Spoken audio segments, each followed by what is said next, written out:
And how we doing, folks? My name is Ryan B. Hebert, and welcome back to Greensboro Regionals 2019.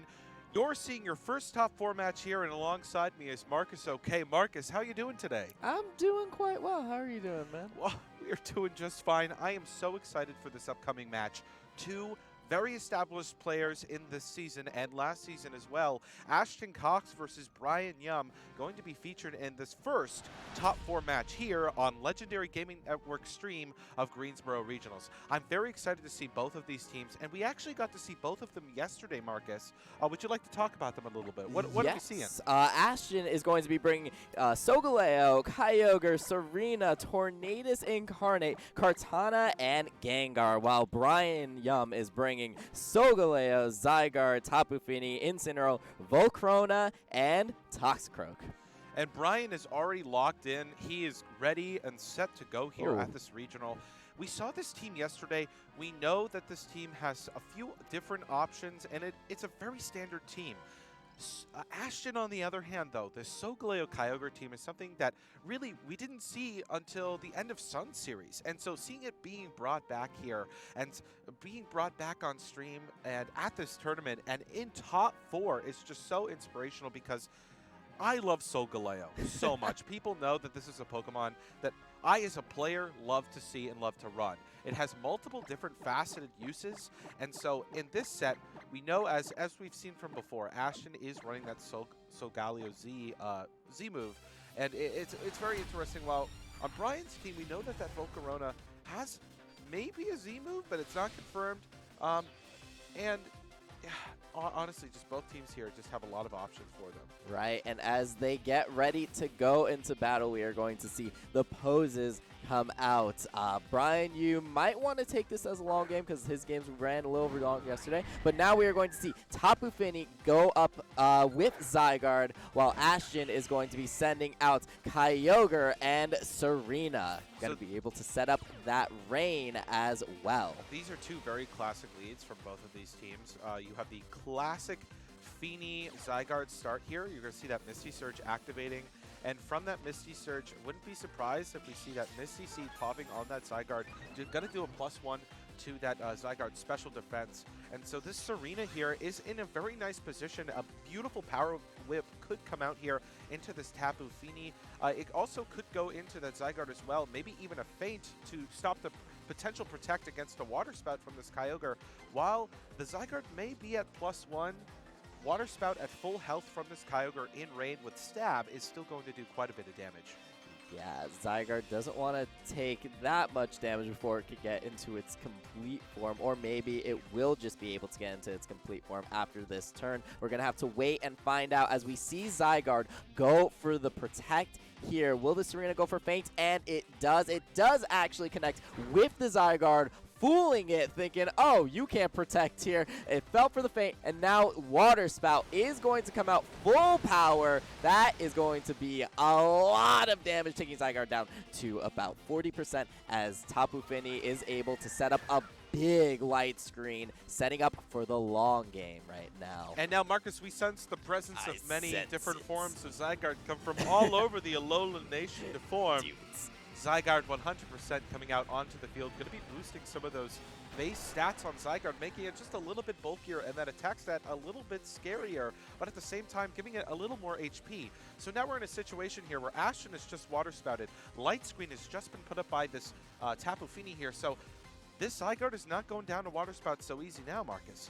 It's going to take a little bit more. Wouldn't be surprised to see maybe a Power Whip go into that Tapu Fini just to stop the potential, sets or the potential moves that can come out of this Tapu Fini because of how well it does as a support Pokemon on the field right now. Right, even though Zygarde didn't exactly want to take that Water Spout, it is in complete form, which stacks that HP all the way up, and now it's going to be much harder to take down. As Serena goes straight for a switch out, going to be going into Kartana right now, puts a lot of pressure on Tapu Fini, as we see just another Water Spout come out from Ashton's Kyogre, going to that light screen, proving wonders right now, not doing nearly as much as last time. Unfortunately, the Swagger is going to miss, and we are going to see 1,000 arrows without the +2 boost, so going to do a respectable, I'd say, like 20% to both Pokemon. Brian really hoping that Swagger was going to land there so that he was able to get that +2 boost on that 1,000 arrows, but sadly it did not, and so we saw a little bit of chip damage go both onto this Kartana and this Kyogre. This swap here for Ashton is tremendous because the Leaf Blade coming out from this Kartana is just so threatening to both Zygarde and Feeney. All right, and Kartana is going to immediately switch back on out. Going to go back into Serena, actually. Pulling it back in. Doesn't want Kartana to take any more damage, as Tapu Fini does switch out as well for the Toxicroak. Toxicroak going to be on the field for the first time now, as Zygarde goes straight for the Protect. Doesn't want to take any more Water Spout damage because as it's just straight going for it each and every single turn. I mean, what else does Scarf Ogre do than Water Spout? It's such a good move. That was such a great switch by Brian there. He wants to preserve that Tapu Fini. It's one of the key Pokemon on this team that you want to keep alive for those later rounds.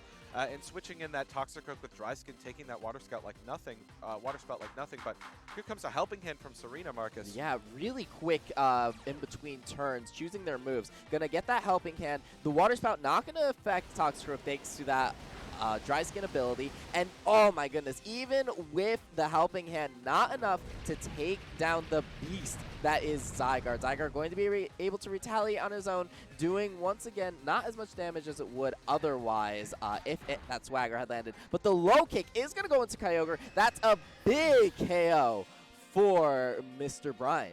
That low kick so powerful, and we've seen just exactly what this low kick from Toxicroak this weekend can do to opposing Kyogre, sometimes even being a 2-hit KO onto Kyogre from full. And so seeing now that this Kyogre's gone away, Ashton is no longer in a position to be controlling the weather, and Brian doesn't care now that Kyogre, now that it's gone. You know, he's facing down 2 Grass-type Pokemon. We're going to see the Feint coming out from the Serena. All right, Feint's going to just make sure that Zygarde cannot protect, and the Sacred Sword going to be going into Zygarde, taking out the Beast, and going to get a +1 in attack thanks to that Beast Boost ability. But now Toxicroak is retaliating with a low kick, not doing that much damage since Kartana is one of the lightest Pokemon in the entire game. Yes, and that is one of the misfortunes of running a Toxicroak, is that if you're running that low kick, if you're facing down a Kartana, you really just don't have much to threaten it. And Kartana will eventually out-damage the Toxicroak itself. Now, Poison Jab is really great here, and with the Solgaleo entering the field, with Kartana at about half, the superpower should be able to do it if you were to target. I wouldn't be surprised to see a potential switch here. I'm curious to see if Ashton has his Solgaleo in the back, or maybe even that Gengar hiding in the back as well. Yeah, and as they go into this turn, it looks like that Toxicroak is going to switch out right over here. Gonna give room for Tapu Fini to do any of its support shenanigans that it enjoys to do. Gonna set up that misty terrain, making sure no status ailments are on the field, and we're going to be seeing a big helping hand go with Kartana. Smart Strike gonna go straight into the Tapu Fini slot. Will that be enough to pick up the KO? And it is. Now this Kartana is sitting at +2 attack. That is one scary Kartana. Yeah, this Kartana here really taking advantage of its momentum, but the superpower going to come out and knock out this Kartana. Ashton picking and choosing his mons very carefully here. I think Ashton has, secretly planned what he wants to do. With this, if he has Solgaleo in the back here, or even Gengar, the helping hand from the Serena is just so dangerous. We haven't seen a Z move from either of the players yet, so both players trying to conserve this information, maybe trying to see, when can I figure out the best time to get this sort of move off. Both Solgaleos on the field now, Toxicroak coming out as well, and so we see both trainers with both of their final Pokemon out. Toxicroak is extremely threatening here, but a Sunsteel Strike from Ashton's Solgaleo with that helping hand is just going to do so much damage. You have to wonder, is there a Focus Sash on that Toxicroak? Right, and let's remember, after that superpower, Brian's Solgaleo is at -1 attack and defense. We're going to be seeing the helping hand go in, and now the Sunsteel Strike is going to choose its target with a helping hand. This could potentially pick up a knockout, going to go right into Toxicroak. Toxicroak not going to want any of that and go straight down as we see a -1 Sunsteel Strike coming from Brian Solgaleo. Not sure which he's going to target right now because both Pokemon are looking extremely scary. Gonna go for Serena, try to stop those helping hands, but not going to do enough, and now Brian is up to his last Pokemon. Yeah, so Brian is currently at -1 after that superpower into Kartana on his Solgaleo, and between Ashton, Serena with Helping Hand, and the Solgaleo that can just keep doing damage, we do see the forfeit from Brian Youm here. Brian's going to need to take a step back, he's going to need to analyze his game plan, and he's going to need to say, okay, so my opponent has a Kyogre, I don't have a way to negate that weather, so I need to find a way to deal with the fact that my opponent has the weather advantage on me. And the thing about Zygarde is that you're bulky enough to definitely take a few hits, and as we saw at the beginning of this game, you know, if the Tapu Fini had been able to, you know, successfully keep staying on the field and keep doing what Tapu Fini does, then maybe, just maybe, that +2 swagger that missed might have done something extremely well, and that would have been taking off a bunch of health from that Kyogre, because that is what Water Spout relies on. It relies on the total health of the Pokemon. So I think that was a really, really big miss for Brian. And so in this game, you know, he's already locked in here, as we're about to see. Yeah. He's getting ready. But Marcus, if you're Ashton right now, you must be feeling pretty good. How do you think he's feeling? I mean, that's a confident feeling when you're able to take down a Zygarde so efficiently. It wasn't able to set up though, as you had mentioned. Like this isn't Gen 3 day. Swagger ain't 100% anymore. So we have to worry about it missing. So is Brian gonna go for the same play, try to get that Swagger boost off, or will he try to mix it up a little bit with some of his other Pokemon? Is the question. I think that classic Zygarde Tapu Fini lead is really something that works, and bringing Toxicroak will definitely help in this matchup. The question is whether or not Ashton wants to bring his Tornadus. Knowing that Brian brought the Toxicroak last game, it didn't present as much of a problem because of Ashton's usage of Solgaleo and Helping Hand from Serena. You just have to be careful about how you're swinging around a Kyogre. We've seen how much damage that low kick can do, and if low kick is able to just do a 2-hit knockout onto a Kyogre, and Kyogre is barely able to touch Toxicroak, maybe bringing Tornadus is justifiable. Yeah, we'll be able to hit with super effective damage in the with that Hurricane, especially with the rain making it 100% boosted in accuracy. But we are going to be starting into game number 2. The adjustments need to be made by Brian, and I'm sure Ash is going to have a few adjustments himself to make this win easier for him. Brian Youm is going to be starting with Zygarde and Tapu Fini, while Ashton is going to bring out Kartana and Kyogre. I believe this is the same lead from Brian. It is definitely the same lead from Brian, but Ashton is saying, no, Brian, I'm not taking this today. I'm going to go a little bit more offensive here, and he does just that by bringing out this Kartana. We are going to see the Misty Seed pop once again in this Misty terrain. Very important thing, so that Zygarde is at +1 special defense, but in this setting, Leaf Blade from this Kartana will go into Fini. It definitely will not knock it out. Most Tapu Finis have the defensive bulk to be able to survive a Leaf Blade.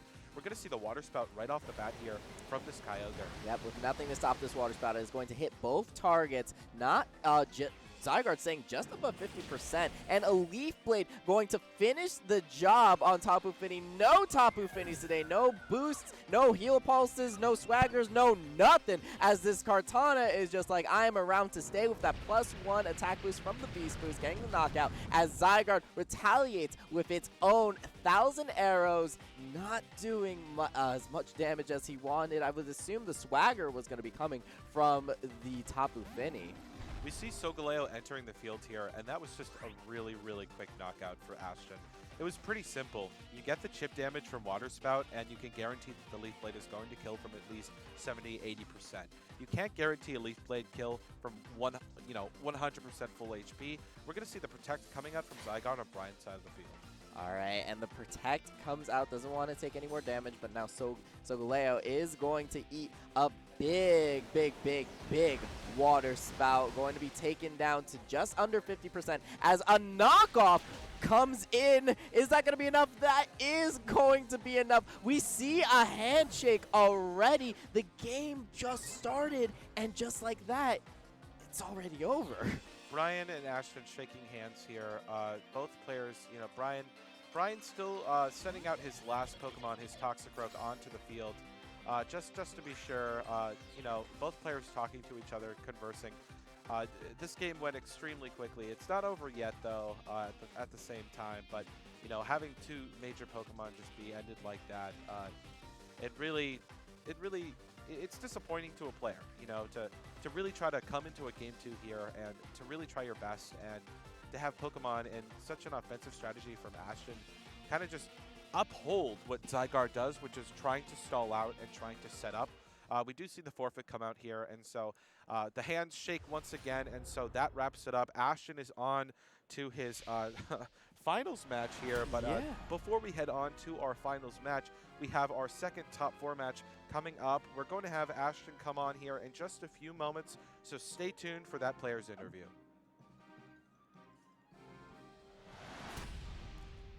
All right, cool. You got.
Welcome back, ladies and gentlemen. My name is Marcus Okay, and we are joined by the winner of our last top 4, which is Ashton. Ashton Cox, how you doing today, my guy? I'm feeling really, really good. Honestly, coming into this cut, I was thinking about it, and I was like, man, I think my team's really, really solid, and I think I prepared for a lot of things, but I'm sure you've looked at the cut, and it's not the most standard thing I've ever seen. Yeah. And I think that is partially due to, like, all of the people in cut right now were kind of going a little more anti-meta, and we did kind of, like, shut out the standard. So, of course, coming into this cut, I was looking at it, and I was like, I wasn't prepared for, like, the majority, if not all of these teams. So it's kind of funny that, like, I was sitting looking at my top 8 and my top 4 matchup, and I was like, these are going to be really rough. Like, this is going to be a long day. And then being able to get past those, like, 2 really, really rough matchups, not that the finals matchup is not going to be rough, but personally, I believe it's going to be a little easier than those top 8 and top 4 ones were. So it's feeling good. You know, I completely agree with you. When I looked at the bracket, I'm like, oh, this is new school versus old school. See, I'm part of that new school. You're part of that old school. I feel you on that. How do you feel about, like, all of these new and upcoming players? Well, it's kind of scary. One of the, like, just to touch on it for a brief period, it's kind of interesting. Something people have been talking about is kind of like the difference in, like, so to speak, the random player. Like, you don't know them just from seeing them immediately. A lot of, like, the general population of players has just been getting better and better over the years. And so even when you play someone, you have no idea who they are. You really got to, like, respect who they are. And, like, I think I knew, like, 6 out of 8 people going to this cut. But I was like, even though I don't know those other 2 people, they're in cut. I have to respect them. I have to be ready for whatever they've got. So definitely, I've been looking out for everyone, no matter who they are. You know, I definitely dig on that, Ashton. And one thing, let's go take a step back. Let's talk about the match a little bit. Going up against Brian Youm, Sogaleo ditto, actually. How did you feel about his team versus your team? Because it had one common restricted on it in it as well. Well, we were actually talking about it. It's kind of funny that there were no Xerneas in top 4. Like, on my side of the bracket, there was 2 Solgaleos, a Zygarde, and a Kyogre. On the other side, I think there's Kyogre, Ho-Oh, Lunala, Groudon. There's no Xerneas. Like, where did they go? So, yeah, it was kind of funny. We were like, I guess we must have taken out all the Xerneases on our way up here. So it was really funny. Even though we both had a Zygarde, our team, or not Zygarde, even though we both had a Solgaleo, our teams, like, could not have been more different. Like, they're completely opposite concepts, in my opinion, but we both did have a Solgaleo. So it's kind of funny just seeing the Solgaleo, but knowing it did something completely different than mine. Yeah, and we definitely saw that in Game 1. Game 1 was more of a challenge, but when going into Game 2, how did you feel from the beginning of the match to the end of the match, which was very quickly? Well, I knew after Game 1, I assumed he would be really afraid of my water attacks, as his Zygarde, as bulky as it was, most of its HP was taken out by the water spouts. And so Game 2, I went into it thinking, okay, well, he didn't even bring Incineroar last time, so maybe Kartana is just, like, free to do whatever it wants. Like, his real only answers to Kartana were Volcarona, which I knew he couldn't bring, and Incineroar. And once I saw he wasn't bringing Incineroar, I felt really, really good about just leading Kartana. And he did mention to me during, like, after turn 1, he was like, oh, I thought you wouldn't Leaf Blade my Feeny because you thought I'd go Toxicroak. And I was like, I was just really confident he'd stay in, because it was kind of like a toss-up whether if I Water Spout Leaf Blade the Zygarde, I get a knockout. If I Water Spout Leaf Blade the Feeny, I get a knockout. And I thought he'd be more afraid and preserve his Zygarde, and I would be able to get a free KO. So that's what I went for. Is that a little bit of mind games in there, actually? I felt I had a little bit of an upper edge. After you win Game 1, you know, you're on the up and up. Your opponent's on the back foot trying to stop you from taking all the momentum. So sometimes you got to make those plays that are a little bit weird, but you just know they're right. You just can feel it. So. Ashton, you are completely, and this is why you are a veteran player here. Yo, can we get some shout-outs? Who you got to shout out, my guy? Well, I got to do one big shout-out to, on Twitter, name is Grandma's Cooking. Anyone who doesn't know that, I know it sounds weird, but he's a really, really cool guy. He gave me the Salamence plush right here. It's been giving me perfect luck all through the day. Absolutely fantastic. Shout out to Steven, who helped me prep by leaving my house and letting me fall asleep. Shout outs to Ingrid for making me feel like a lot better, because I was really nervous last night, but I was feeling a little bit better before I was going to bed. And shout outs to Brian. Honestly, great set. Even though it may have looked a little one-sided at certain points, it was very, very close in my opinion throughout like the whole thing. He played it very well. So. That's that sportsmanship right there. And last but not least, plug yourself. What you got? You got Twitter, YouTube, Twitch. All right. Follow me on Twitter, @LinkYoshimaru. I'm so close to 3,000 followers. Please, I've been there for so long. I only need like 80 people. Just tell 80 of your closest friends, just follow me right now, please. I don't even know if I have 80 friends, but you know, I don't I'll reach either. out to my mom. Like, does that help? Anything helps, yes. Okay, let's go, Mom. Well, thank you so much. Good luck to you in the rest of your tournament run. Thank And you. we will be right back for more top 4 coverage. Stay tuned.